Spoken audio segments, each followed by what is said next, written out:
ನಿಮಗೆಲ್ಲ ನಮಸ್ಕಾರಗಳನ್ನು ಹೇಳ್ತಾನ ಈ ದಿನದ ಗೋಷ್ಠಿಯ ನಿರ್ದೇಶಕರಾದಂತಹ ಮಾನ್ಯ ಬಿಲ್ಲಪ್ಪ ಸರ್ ಅವ್ರಿಗೂ ವಂದನೆಗಳನ್ನು ಸಲ್ಲಿಸ್ತಾನ ನನ್ನ ಮಾತನ್ನು ಮುಂದುವರಿಸ್ತೀನಿ. ನಾನು ನಿಮಗೆ ಹೊಸದಾಗಿ ಏನನ್ನೂ ಹೇಳುವಷ್ಟು ಶಕ್ತಿ ನನಗಿಲ್ಲ. ಆದರೆ ನಿಮ್ಮ ದೇಹದ ಬಗ್ಗೆ ಮಾತ್ರ ನಾನು ಹೇಳೋದಕ್ಕೆ ಇಷ್ಟಪಡ್ತೀನಿ. ಹಂಗಂತ ಹೇಳ್ಬಿಟ್ಟು ನನ್ನ ಡಾಕ್ಟ್ರು ಅಂತ ಅಂದ್ಕೋಬೇಡಿ. ನಾನು ಡಾಕ್ಟ್ರಲ್ಲ, ಬಟ್ ದೇಹವನ್ನು ಕುರಿತು ಏನು ಋಷಿಮುನಿಗಳು ಹೇಳಿರುವಂತಹ ಸಂಗತಿಗಳನ್ನು ನಿಮ್ಮ ಮುಂದೆ ಇಡ್ತೀನಿ. ಅದು ನನ್ನ ದೇಹದ ಬಗ್ಗೆ ನಮಗೆ ಅರಿವು ಮೂಡಿದಾಗ, ಆಗ ನನ್ನ ದೇಹವನ್ನು ಚೆನ್ನಾಗಿ ಇಟ್ಕೊಳ್ಬೇಕು, ನನ್ನ ದೇಹವನ್ನು ಆರೋಗ್ಯವಾಗಿ ಇಟ್ಕೊಳ್ಬೇಕು ಅನ್ನೋ ಒಂದು ಅರಿವು ಮೂಡುತ್ತದೆ. ನನ್ನ ಮಾತುಗಳಲ್ಲಿ ಇಷ್ಟೇ ವಿಷಯ ಇರ್ತದೆ. ಈಗ ಒಂದು ವಿಷಯಕ್ಕೆ ಬರೋಣ ಸ್ನೇಹಿತರೆ.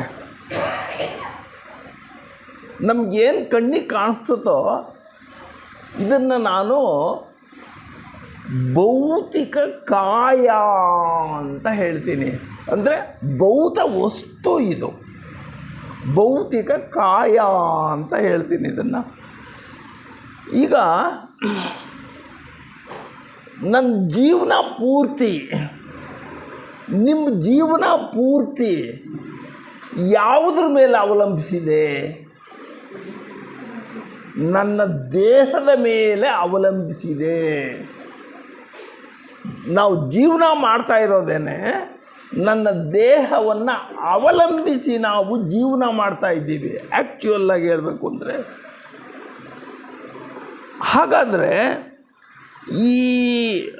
ಈ ಭೌತ ಶರೀರ ಏನಿದೆಯೋ ಇದರಲ್ಲಿ ಜೀವನ ಮಾಡ್ತಾ ಇದ್ದೀನಿ ಅಂತ ಹೇಳಿದ್ನಲ್ಲ, ಈ ಶರೀರನೇ ಜೀವನ ಮಾಡುತ್ತಾ? ಇಲ್ಲ, ಶರೀರಕ್ಕೆ ಜೀವನ ಮಾಡೋದು ಗೊತ್ತಿಲ್ಲ.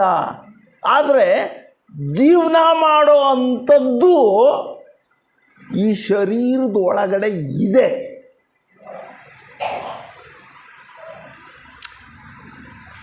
ಹಾಗಾದರೆ ಈಗ ನಾವು ಈ ಶರೀರ ಅಂದರೆ ಏನು ಅಂತ ಸಣ್ಣದಾಗಿ ತಿಳ್ಕೊಳ್ಬೇಕು ಅಂತ ಹೇಳಿದರೆ, ಈ ಶರೀರದಲ್ಲಿ ಏನೇನಿದ್ದಾವೆ ಅಂತ ಯೋಚನೆ ಮಾಡೋಣ. ಶರೀರದಲ್ಲಿರೋದು ಅಣುಗಳು ಮಾತ್ರ ಇದ್ದಾವೆ, ಪರಮಾಣುಗಳು ಇದ್ದಾವೆ ಶರೀರದೊಳಗಡೆ. ಪಂಚ ವಸ್ತುಗಳು ಇದ್ದಾವೆ, ಅದಕ್ಕೆ ನಾವು ಪಂಚಭೂತಗಳು ಅಂತ ಹೇಳ್ತೀವಿ. ಭೂತ ಅಂತ ಹೇಳಿದ್ರೆ ದೆವ್ವ ಭೂತ ಅಂತಲ್ಲ, ವಸ್ತುಗಳು ಇದ್ದಾವೆ ಅಂತ. ನಮ್ಮ ಶರೀರದಲ್ಲಿ ಏನೇನು ವಸ್ತು ಇದೆ ಅಂತ ನಮಗೆ ಈಗಾಗಲೇ ಗೊತ್ತಿದೆ. ಏನೇನಿದೆ? ಮಣ್ಣಿದೆ, ಜಲ ಇದೆ, ವಾಯು ಇದೆ, ಅಗ್ನಿ ಇದೆ, ಆಕಾಶ ಇದೆ. ಈ 5 ವಸ್ತುಗಳು ಎಲ್ಲರ ಶರೀರದಲ್ಲೂ ಇದ್ದಾವೆ. ಇಷ್ಟು ಬಿಟ್ಟರೆ ಮತ್ತೇನು ಇಲ್ವಾ ಅಂತ ಹೇಳಿದರೆ, ಇಷ್ಟೇ ಅಪ್ಪ ಇರೋದು ಅಂದರೆ ತುಂಬ ತಪ್ಪಾಗುತ್ತೆ. ಅದರಲ್ಲಿ ಇದ್ರ ಜೊತೆಯಲ್ಲಿ ಈ ಶರೀರಕ್ಕೆ, ನಿಮ್ಮ ಶರೀರಕ್ಕೆ ಇಚ್ಛಾಶಕ್ತಿ ಇದೆ.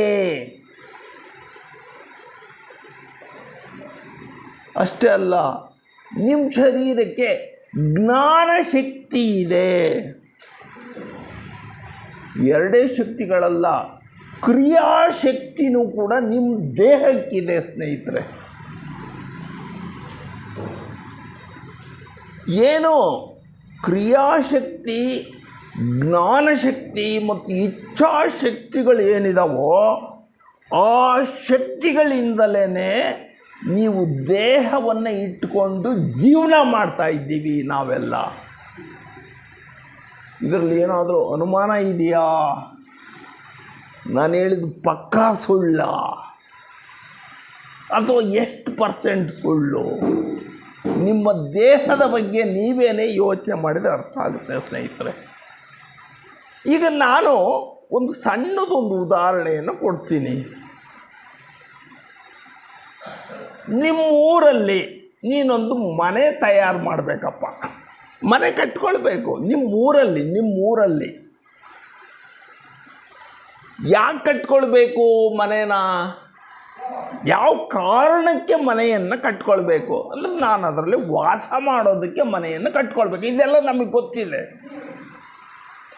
ಆದರೆ ಒಂದು ಮನೆಯ ನಿರ್ಮಾಣಕ್ಕೆ ಏನೇನು ಬೇಕಾಗುತ್ತೆ ಅಂತ ಹೇಳಿದರೆ ಸ್ನೇಹಿತರೆ, ಮನೆ ನಿರ್ಮಾಣಕ್ಕೆ ಬೇಕಾಗಿರೋದು ಜ್ಞಾನಶಕ್ತಿ ಬೇಕು.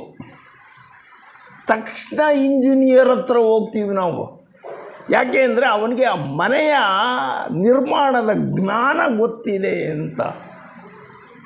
ಹೌದು, ಮನೆ ನಿರ್ಮಾಣ ಮಾಡಬೇಕಾದ್ರೆ ಮೊದಲು ಇಂಜಿನಿಯರ್ನ ಹೋಗ್ತೀವಿ, ಅದಕ್ಕೆ ನಾವು ಜ್ಞಾನಶಕ್ತಿ ಅಂತ ಕರಿತೀವಿ. ಇಷ್ಟೇ ಅಲ್ಲದೆ ಮನೆ ನಿರ್ಮಾಣ ಮಾಡಬೇಕು ಅನ್ನೋ ಒಂದು ಶಕ್ತಿ ಇದೆಯಲ್ಲ, ಅದಕ್ಕೆ ಇಚ್ಛಾಶಕ್ತಿ ಅಂತ ಕರಿತೀವಿ ನಾವು. ನಮ್ಮೂರಲ್ಲಿ ನಾನೊಂದು ಮನೆ ನಿರ್ಮಾಣ ಮಾಡಬೇಕು ಅನ್ನೋ ಒಂದು ಇಚ್ಛೆ ನಿಮ್ಮೊಳಗಡೆ ಉಂಟುತ್ತೆ. ಆ ಇಚ್ಛಾಶಕ್ತಿನೇ ಇಲ್ಲದೆ ಹೋದರೆ ಮನೆ ನಿರ್ಮಾಣ ಖಂಡಿತ ಆಗಲ್ಲ. ಆಯ್ತಪ್ಪ, ಈಗ ನನಗೆ ಒಳ್ಳೆ ಇಂಜಿನಿಯರ್ ಗೊತ್ತಿದೆ, ನಾನು ಮನೆ ನಿರ್ಮಾಣ ಮಾಡಬೇಕು ಅಂತ ಡಿಸೈಡ್ ಮಾಡಿದ್ದೀನಿ. ಇಚ್ಛಾಶಕ್ತಿ ಇವೆರಡು ಇದ್ರೆ ಸಾಕ? ನಾವೇನು ಮಾಡ್ತೀವಿ ಅಂದರೆ ಒಳ್ಳೆಯ ಕೆಲಸಗಾರರನ್ನು ಹುಡ್ಕೊಂಡು ಹೋಗ್ತೀವಿ ನಾವು. ಸಮರ್ಥವಾದಂತಹ ಕೆಲಸಗಾರರ ಗುಂಪು ಬೇಕು ನನಗೆ ಮನೆ ನಿರ್ಮಾಣ ಮಾಡಬೇಕು. ಯಾವನಿಗೋ ನಾವು ಕೊಟ್ಬಿಡ್ತೀವ? ಯಾರೋ ಒಬ್ಬ ಬರ್ತಾನಪ್ಪ, ಸರ್ ನಿಮ್ಮ ಮನೆ ಕಟ್ಕೊಡ್ತೀನಿ ಅಂದರೆ ಕೊಟ್ಬಿಡ್ತೀವ ನಾವು ಅವನಿಗೆ? ಇಲ್ಲ, ಅವನಲ್ಲಿ ಮನೆಯನ್ನು ನಿರ್ಮಾಣ ಮಾಡುವಂತಹ ಒಂದು ಶಕ್ತಿ ಇದೆಯೋ ಹೆಂಗೋ ಅಂತ ಚೆಕಪ್ ಮಾಡ್ತೀವಿ ನಾವು.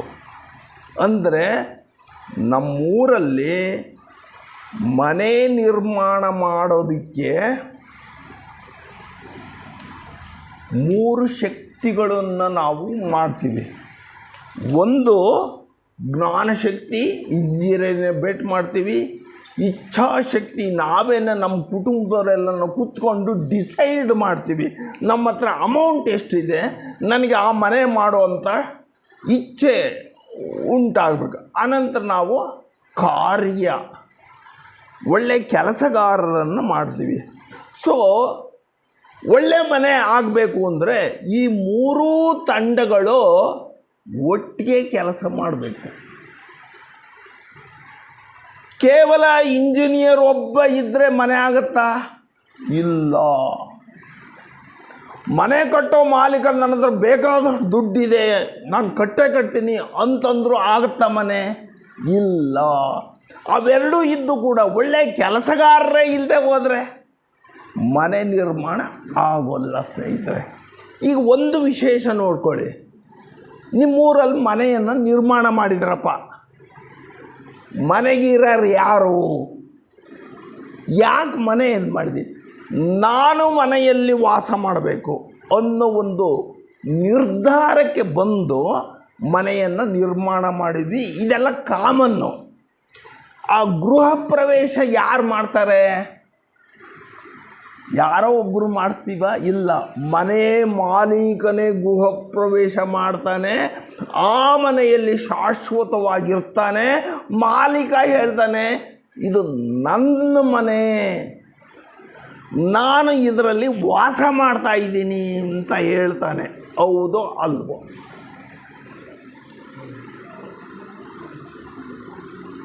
ಅಂದರೆ ನಮ್ಮೂರಲ್ಲಿ ಒಂದು ಮನೆ ಮಾಡಿದರೆ 3 ಶಕ್ತಿಗಳು ಬೇಕಾಗ್ತದೆ. ಆ ಮನೆಯಲ್ಲಿ ವಾಸ ಮಾಡುವಂಥ ಒಂದು ವ್ಯಕ್ತಿಯೂ ಬೇಕಾಗ್ತದೆ. ಅಲ್ಲಿಗೆ ನಿಲ್ಲಿಸ್ತೀನಿ ಸ್ನೇಹಿತರೆ. ಈಗ ನನ್ನ ಪ್ರಶ್ನೆ ಒಂದಿದೆ ನಿಮಗೆ. ಶರೀರ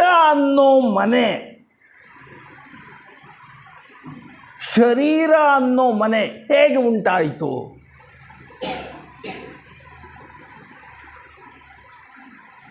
ಇದಕ್ಕೆ ಮನೆ ಕಟ್ಟೋದಕ್ಕೆ 3 ಶಕ್ತಿಗಳು ಬೇಕು ಅಂತ ಹೇಳಿದ್ದೀನಿ. ಜ್ಞಾನಶಕ್ತಿ, ಕ್ರಿಯಾಶಕ್ತಿ, ಇಚ್ಛಾಶಕ್ತಿ. ಹಾಗೆ ಈ ದೇಹ ಅನ್ನೋ ಮನೇನ ನಿರ್ಮಾಣ ಮಾಡೋದು ಹೇಗೆ? ಈ ಶರೀರ ಹೇಗೆ ನಿರ್ಮಾಣವಾಯಿತು? ಸ್ವಲ್ಪ ಯೋಚನೆಯನ್ನು ಮಾಡಿ ಸ್ನೇಹಿತರೆ. ಶರೀರ ಹೇಗೆ ಹುಟ್ಟಿತು? ಅದಕ್ಕೆ ವಿಜ್ಞಾನ ಹೇಳುತ್ತೆ, ನಮಗೆಲ್ಲ ಗೊತ್ತಿದೆ, ಯಾವುದೇ ಪ್ರಾಣಿ ಆದರೂ ಕೂಡ 2 ವಿಧದ ಪ್ರಾಣಿಗಳಿರ್ತದೆ. ಒಂದು ಗಂಡು ಸಂತಾನ, ಇನ್ನೊಂದು ಹೆಣ್ಣು ಸಂತಾನ ಅಂತ. ನಾನು ಶರೀರದ ನಿರ್ಮಾಣದ ಬಗ್ಗೆ ಹೇಳ್ತಾ ಇದ್ದೀನಿ, ವೈದ್ಯ ವಿಜ್ಞಾನದ ಬಗ್ಗೆ ಹೇಳ್ತಾ ಇದ್ದೀನಿ. ಪುರುಷ ವೀರ್ಯ ಮತ್ತು ಸ್ತ್ರೀಯ ಎಗ್ಸ್, ಮೊಟ್ಟೆ, ಅವೆರಡು ಕಲೆತಾಗ ಮೊಟ್ಟೆ ಫಲಿತಗೊಳ್ಳುತ್ತದೆ ಅಂತ ಹೇಳ್ತೀವಿ ನಾವು. ಹೆಣ್ಣು ಗಂಡು ಮಿಲನ ಆದಾಗ ಮೊಟ್ಟೆ ಫಲಿತಗೊಳ್ಳುತ್ತದೆ ಅಂತ. ಅದಕ್ಕೆ ಝೈಗೋಟ್ ಅಂತ ಹೇಳ್ತಾರೆ. ಫಸ್ಟ್ ಹೆಣ್ಣು ಗಂಡು ಮಿಲನ ಆದಾಗ ಝೈಗೋಟ್ ಫಾರಮ್ ಆಗಲೇಬೇಕು.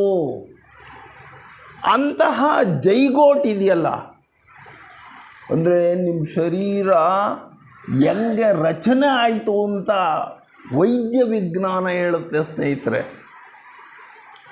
ಆ ಝೈಗೋಟ್ ಏನು ಮಾಡ್ತು? ಝೈಗೋಟ್ ಅಂದರೆ ಮೊಟ್ಟೆ ವೀರ್ಯಾಣ ಸೇರಿಕೊಳ್ಳುವಂಥ ಒಂದು ಮಾಂಸದ ತುಣುಕು. ಅದಕ್ಕೆ ನಾವು ಪಿಂಡ ಅಂತ ಹೇಳ್ತೀವಿ. ಆ ಪಿಂಡ ಏನಿದೆಯೋ ಜೀವ ರಾಸಾಯನಿಕ ಕ್ರಿಯೆಯನ್ನು ನಡೆಸ್ತಾನ. ಆ ಮಾಂಸದ ತುಣುಕು ಪಿಂಡ ಕಣ ವಿಭಜನೆ ಆಗ್ತಾನ ಅದು ಅಂಗಾಂಗಗಳನ್ನು ಸೃಷ್ಟಿಸಿಕೊಳ್ಳುತ್ತದೆ.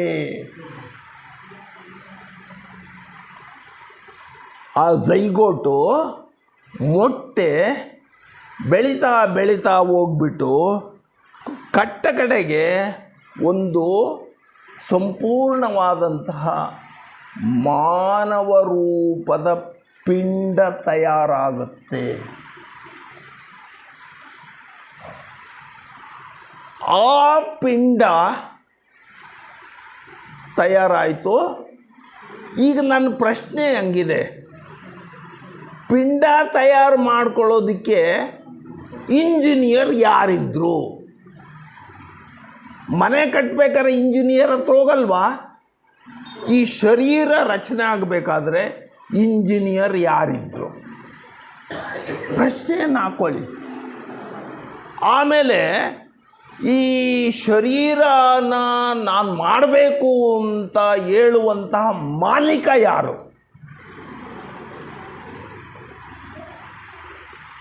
ಮನೆ ಕಟ್ಟೋದಕ್ಕೆ ಮಾಲೀಕ ಬೇಕಲ್ವಾ?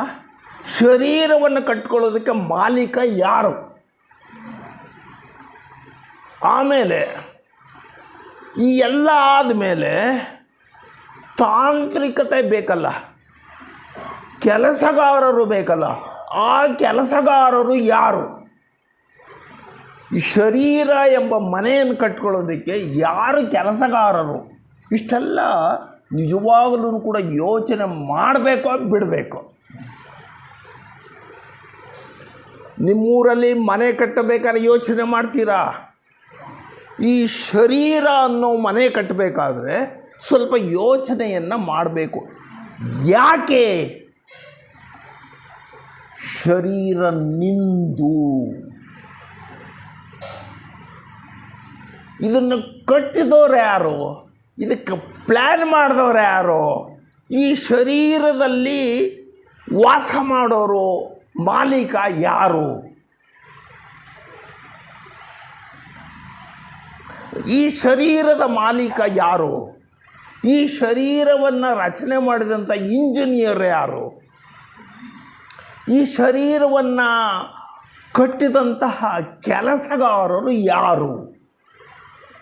ಅಲ್ಲ, ಇದನ್ನು ಜನರಲ್ಲಾಗಿ ಯೋಚನೆಯನ್ನು ಮಾಡೋಣ ಸ್ನೇಹಿತರೆ. ಹೀಗೆ ಯೋಚನೆ ಮಾಡಿದಾಗಲೇ ಈ ದೇಹನ ನಾವು ಜೀವನ ಪೂರ್ತಿ ಇದನ್ನು ಬಳಸ್ಕೊಂಡು ಜೀವನ ಮಾಡ್ತೀವಿ. ಇಂತಹ ಶರೀರಕ್ಕೆ ರೋಗ ಬರದಂಗೆ ನಾವು ವ್ಯವಸ್ಥೆಯನ್ನು ಮಾಡ್ಕೊಳ್ತೀವಿ, ಮೇಂಟೆನೆನ್ಸ್ ಮಾಡ್ತೀವಿ ಅಂತ ಹೇಳ್ತೀವಿ. ಆಯಿತು, ಈಗ ಒಂದೊಂದೇ ವಿಷಯಕ್ಕೆ ಬರೋಣ. ಶರೀರವೆಂಬ ಮನೆ ನಿರ್ಮಾಣ ಮಾಡಿದವ್ರು ಯಾರು? ಸ್ವಲ್ಪ ಯೋಚನೆ ಮಾಡಿ ನೋಡೋಣ, ಯಾರು ಮಾಡಿರ್ಬೋದು ಅಂತ. ಎಸ್, ಶರೀರವನ್ನು ನಿರ್ಮಾಣ ಮಾಡಬೇಕು ಅಂತ ಯೋಚನೆ ಮಾಡಿದ್ದು ಸ್ನೇಹಿತರೆ, ಪರಲೋಕದಲ್ಲಿರುವಂತಹ ಒಂದು ಆತ್ಮ, ಸ್ವತಂತ್ರವಾದ ಆತ್ಮ ಯೋಚನೆಯನ್ನು ಮಾಡುತ್ತೆ. ಏನು ಯೋಚನೆ ಮಾಡುತ್ತೆ? ಅದು ಸ್ವತಂತ್ರವಾದ ಆತ್ಮ ಕಾರಣ ಶರೀರದಲ್ಲಿದೆ, ಆತ್ಮಲೋಕದಲ್ಲಿದೆ ಅಂತ ಒಂದು ಶಕ್ತಿ. ಆ ಶಕ್ತಿ ಡಿಸೈಡ್ ಮಾಡುತ್ತೆ, ನಾನು ಭೂಮಿಗೆ ಹೋಗಬೇಕು, ಅಲ್ಲೊಂದು ಮನೆ ಕಟ್ಕೊಳ್ಬೇಕು ಅಂತ ಡಿಸೈಡ್ ಮಾಡಿಬಿಟ್ಟು ಯಾವ ಕುಟುಂಬದಲ್ಲಿ ನಾನು ನನ್ನ ಮನೆ ಕಟ್ಕೊಳ್ಬೇಕು ಅಂತ ಅದು ನಿರ್ಧಾರ ಮಾಡುತ್ತೆ. ಇವೆಲ್ಲ ನಮಗೆ ಭಾರಿ ಸುಳ್ಳು ಅನಿಸುತ್ತೆ ಸ್ನೇಹಿತರೆ, ಭಾರಿ ಸುಳ್ಳಿದು, ಇದರಲ್ಲಿ ಭಾರಿ ಸುಳ್ಳಿದೆ ಅಂತ ಅನಿಸುತ್ತೆ.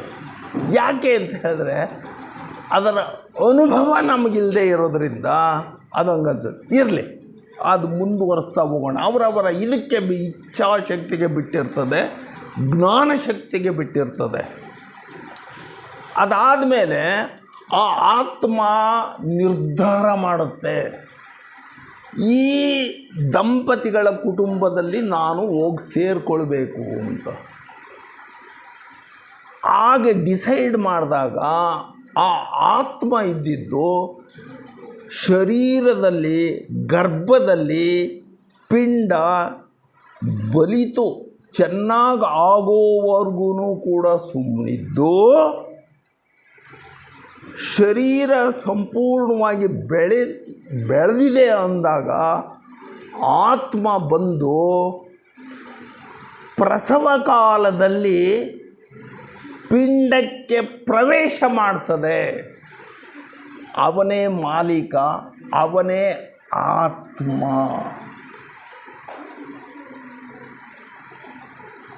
ಹಾಗೆ ಪಿಂಡಕ್ಕೆ ಆತ್ಮ ಪ್ರವೇಶ ಮಾಡಿದಾಗ ನಾವು ಅದು ಭೂಮಿಗೆ ಬರ್ತದೆ.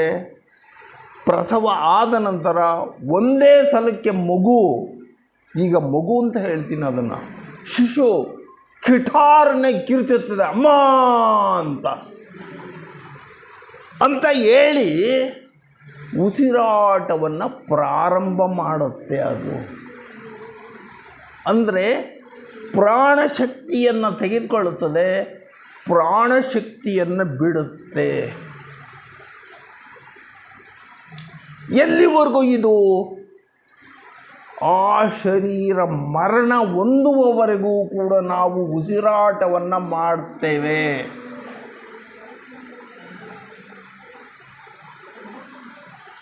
ಸೊ ಹೀಗೆ ಶರೀರವೆಂಬ ಮನೆ ತಯಾರಾಗಿದೆ.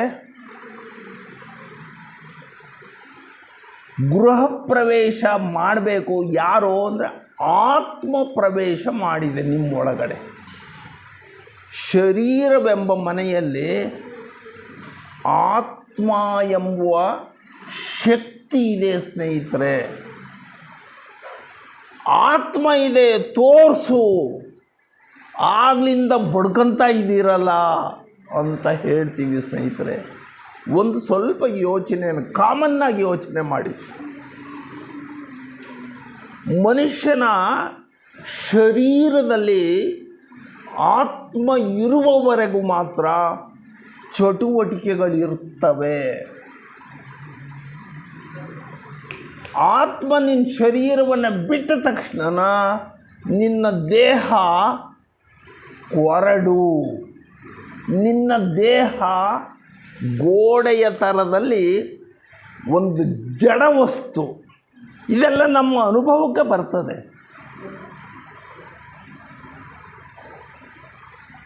ಆದ್ದರಿಂದ ನಾವು ಪಕ್ಕ ಮಾಡಿಕೊಳ್ಳೋಣ, ಇದು ಕೇವಲ ಶರೀರ ಅಷ್ಟೇ ಅಲ್ಲ, ಪಂಚಭೂತಗಳು ಅಷ್ಟೇ ಅಲ್ಲ ಈ ಶರೀರದಲ್ಲಿ. ಅನಂತರ ಇದರಲ್ಲಿ ಬೇರೆ ಬೇರೆ ತಾಂತ್ರಿಕತೆಯನ್ನು ಉಂಟು ಮಾಡಿಕೊಂಡಿರೋದು ನೀವಲ್ಲ, ನಿಮ್ಮ ಆತ್ಮ ಉಂಟು ಮಾಡಿಕೊಂಡಿದೆ. ಆ ಆತ್ಮ ಈ ಶರೀರದಲ್ಲಿ ಪಂಚೇಂದ್ರಿಯಗಳನ್ನು ಸೃಷ್ಟಿಸ್ಕೊಂಡು ಬಿಟ್ಟಿದೆ. ಕಣ್ಣು, ಮೂಗು, ನಾಲಿಗೆ ಇತ್ಯಾದಿ. ಅವು ಶರೀರ ಕೆಲಸ ಮಾಡೋದಕ್ಕೆ 5 ಕರ್ಮೇಂದ್ರಿಯಗಳನ್ನು ನಿರ್ಮಿಸಿಕೊಂಡಿದೆ. ಕೈ, ಕಾಲು, ಬಾಯಿ, ಶರೀರದೊಳಗೆ ಅನ್ನ ತಿನ್ನೋದಕ್ಕೆ ಗುದ ಮತ್ತು ಶಿಷ್ಣು ಅಂತ 5 ಪಂಚಕರ್ಮಗಳನ್ನು ಅದು ನಿರ್ಮಾಣ ಮಾಡಿಕೊಂಡಿದೆ. ಆದ್ದರಿಂದ ನನ್ನ ಸ್ನೇಹಿತರೆ, ಶರೀರ ಅನ್ನೋದು ಏನಿದೆಯೋ ಇದು ನನ್ನದಲ್ಲ. ಪಕ್ಕ ಮಾಡಿಕೊಳ್ಬೇಕು ಸ್ನೇಹಿತರೆ. ಶರೀರ ಅನ್ನೋದು ನನ್ನದು ಅಲ್ವೇ ಅಲ್ಲ. ಯಾರ್ದು? ಶರೀರ ಅನ್ನೋದು ಆತ್ಮನದು. ಅವನು ಈ ಪ್ರಪಂಚದಲ್ಲಿ ಈ ಮನೆಯನ್ನು ನಿರ್ಮಾಣ ಮಾಡಿಕೊಂಡಿದ್ದಾನೆ. ಈ ಪ್ರಜ್ಞೆ ನಮಗೆ ಇರಬೇಕು ಸ್ನೇಹಿತರೆ. ದೇಹವನ್ನು ಹೆಂಗೆ ಬೇಕು ಹಂಗೆ ಬಳಸೋದಿದೆಯಲ್ಲ, ಶರೀರವನ್ನು ಯಾವ ಪಾಪ ಕೆಲಸಕ್ಕೆ ಬಳಸೋದಿದೆಯಲ್ಲ, ಅದು ನಿಜವಾಗಲೂ ಕೂಡ ಒಳ್ಳೆಯದ. ಶರೀರವೇ ನಾನು ಅಂತ ಸ್ವಲ್ಪ ಯೋಚನೆ ಮಾಡಿದಾಗ ಶರೀರ ನಾನಲ್ಲ, ನಾನು ಆತ್ಮ. ಶರೀರ ಇವತ್ತು ಹೋಗುತ್ತೆ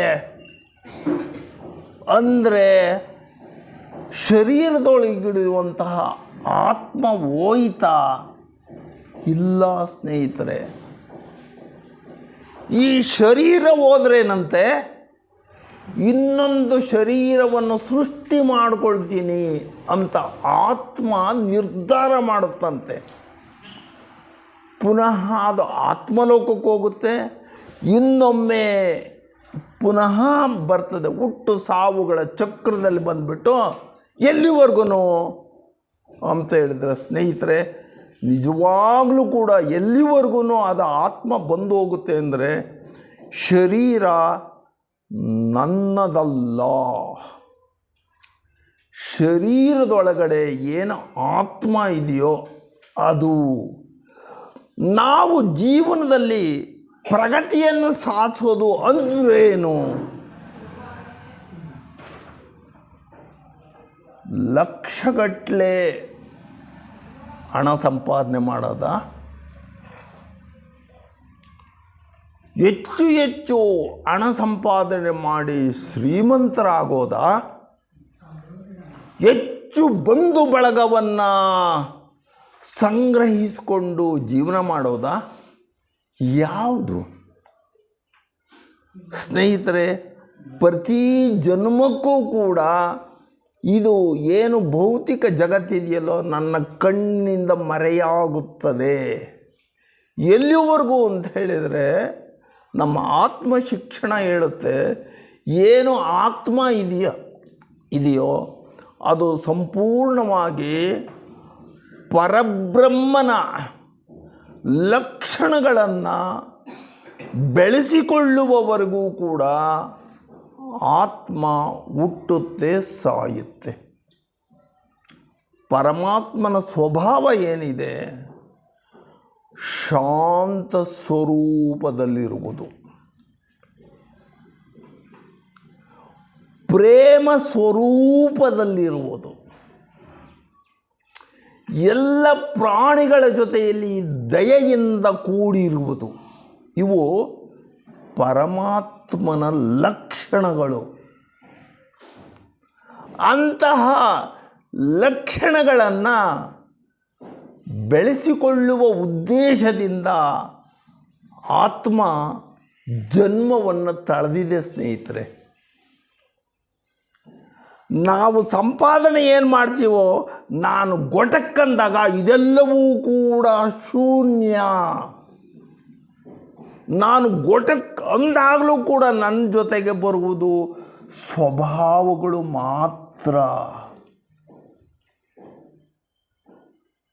ಸ್ನೇಹಿತರೆ, ನಾನು ಇಲ್ಲಿವರೆಗೂ ನಿಮ್ಗೆ ಹೇಳಿದ್ದಂಥ ಈ ಶರೀರವೆಂಬ ಮನೆ, ಇದಕ್ಕೆ ನಾವು ಹೆಚ್ಚು ಗೌರವವನ್ನು ಕೊಡಬೇಕು.